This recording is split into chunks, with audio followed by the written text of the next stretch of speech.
I'm not someone who scares easily. I've explored abandoned asylums, camped deep in forests rumored to be cursed, and even spent a week alone in a remote cabin with no electricity.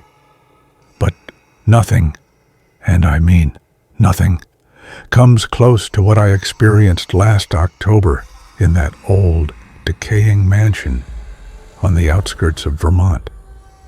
The mansion was known as the Holloway Estate. Built in 1886 and abandoned since the 70s, the place had a reputation that even the locals were hesitant to discuss. They just call it the house where the walls whisper. Naturally, I had to see for myself. I arrived just before dusk. The property was shrouded in fog, and the iron gate groaned open like something out of a Gothic nightmare. The mansion was a hulking mass of stone and wood, with shattered windows like dead eyes and ivy crawling up its face like veins.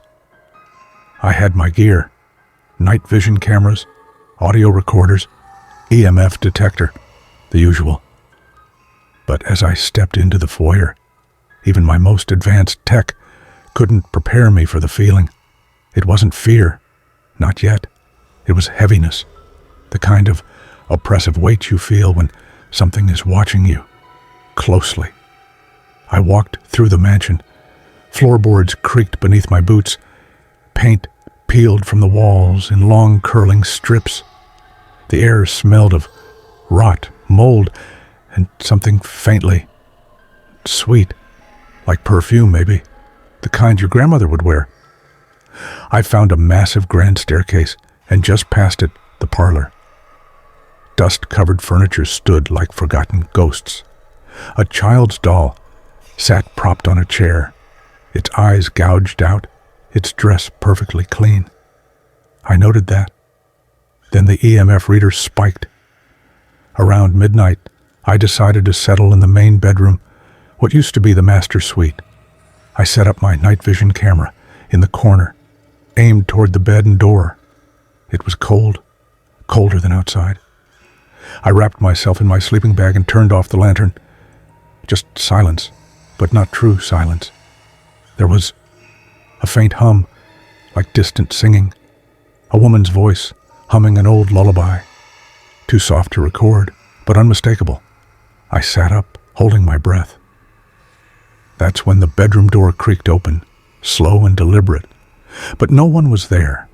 I tried to rationalize it. Wind, maybe. Pressure difference. But the windows were sealed. And that humming, it hadn't stopped. It was getting closer. Then the camera flickered. Once, twice. Then static. And that's when I saw it. In the mirror across from the bed, a reflection, a woman in a tattered black dress. Pale skin, hollow eyes, standing right behind me. I turned instantly. Nothing. But when I looked back at the mirror, she was still there. Closer. My breath caught. I couldn't move.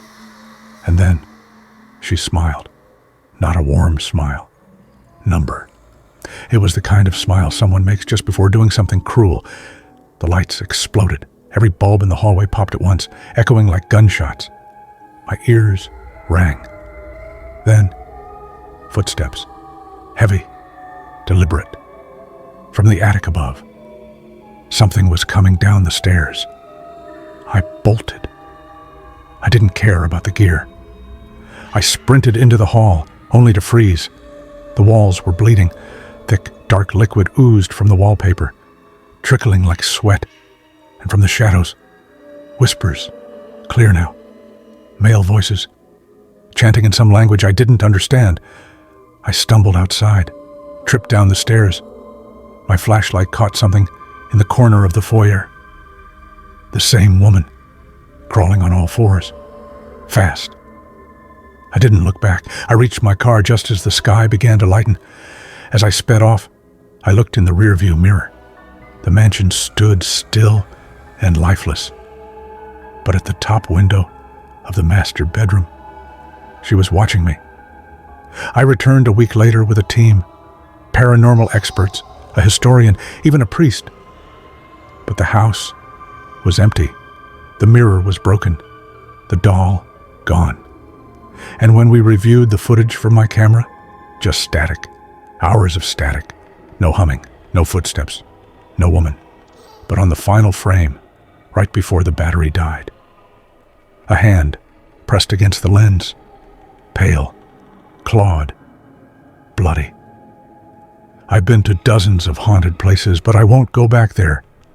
Not to Holloway, because I know what I saw.